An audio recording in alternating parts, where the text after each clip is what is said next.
Saya nak maklumkan kes ini adalah kes penipuan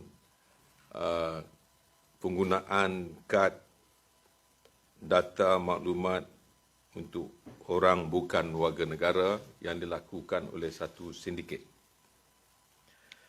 Sebab itu saya ingin mengucapkan tahniah dan syabas ini kerana isu ini dibangkitkan oleh banyak rakyat Malaysia di seluruh negara, sama ada di Sabah dan juga di Semenanjung, begitu juga di Sarawak, bahawa terdapat beberapa kumpulan yang konon-kononnya boleh memberikan atau mengeluarkan kad-kad yang seperti ini, seolah-olahnya kad ini boleh digunakan dalam negara kita.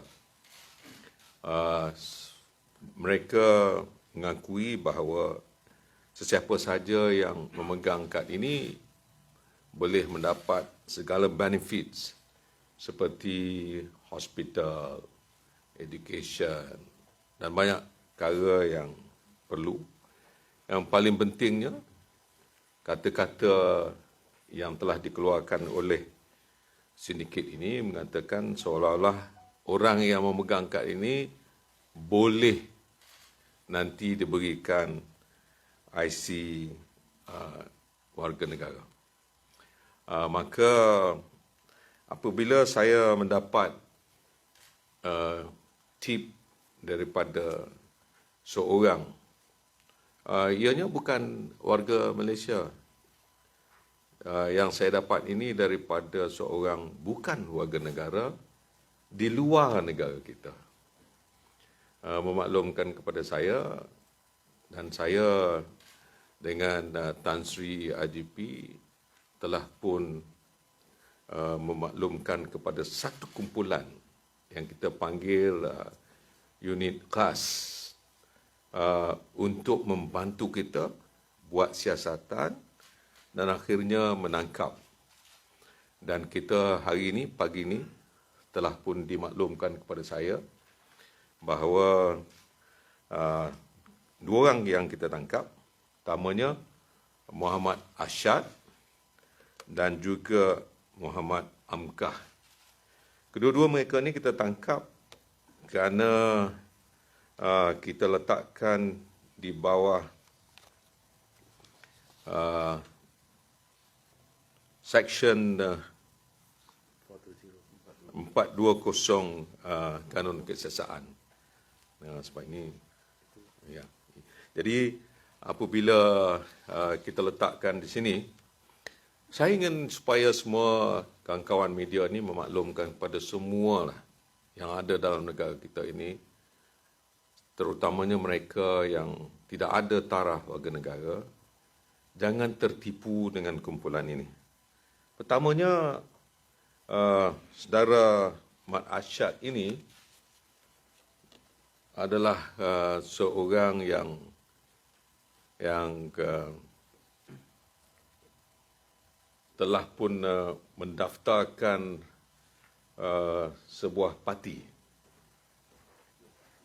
Pendaftaran ini dia sebagai Presiden Parti Perpaduan Rakyat Sabah, Sabah People's Unity Party, atau dengan nama singkatnya PPRS. Dia menjadi presiden, iaitu Muhammad Ashad Abdul Muallab, yang telah ditubuhkan pada tahun 2017.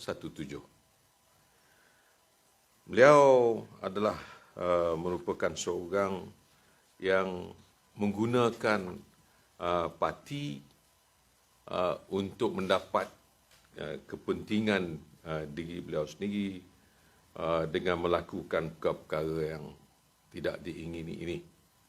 Maka sebab itu hari ini saya menjemput untuk kita semua war-warkan, jangan lagi percaya dengan sindiket yang seperti ini.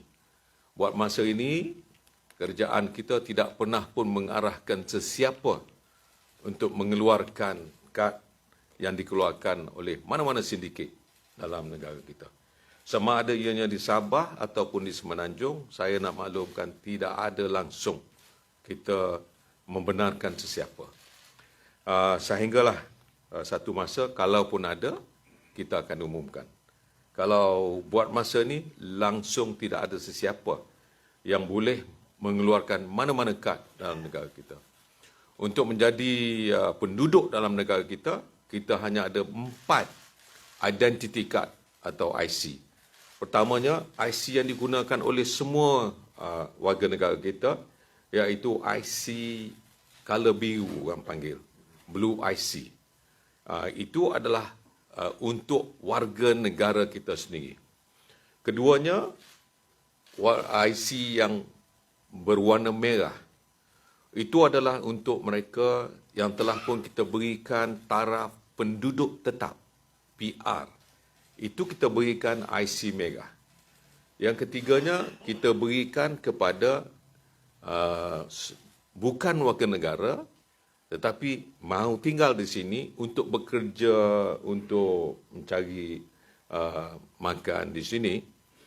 Kita berikan IC warna hijau. Maknanya mereka bukan warga negara sama sekali. Dia bukan PR dan sudah tentulah dia juga bukan warga negara.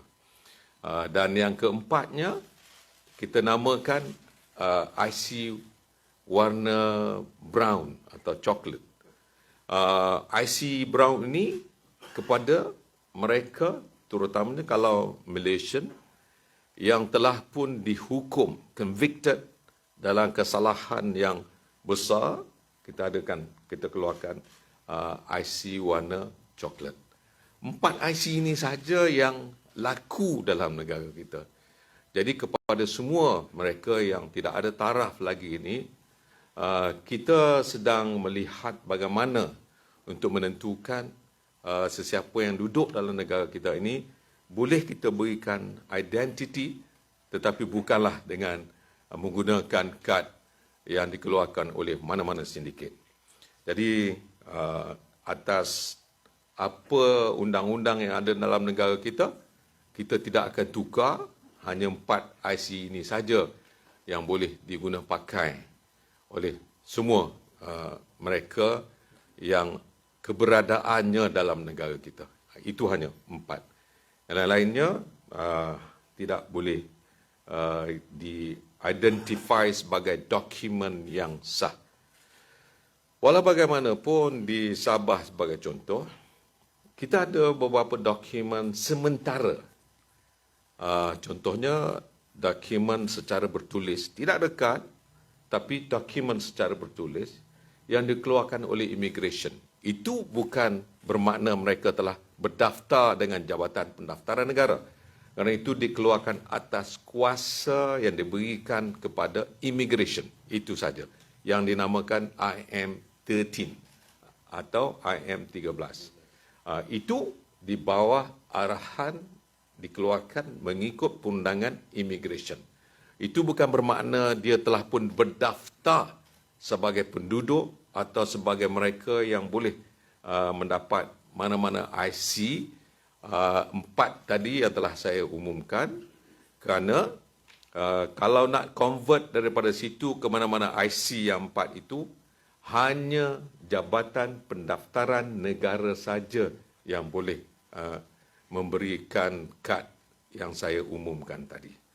Jadi kepada semua yang ada dalam negara ini yang tidak mempunyai mana-mana taraf tadi, sila jangan dengan secepatnya terkena dengan sindiket yang dikeluarkan ini. Saya difahamkan mereka ini telah menggunakan macam-macam cara dan akhirnya mengenakan wang bayaran untuk mendapatkan kad. Saya tak tahu berapalah, itu saya serahkan pada PDRM untuk buat siasatan dengan lebih lanjut.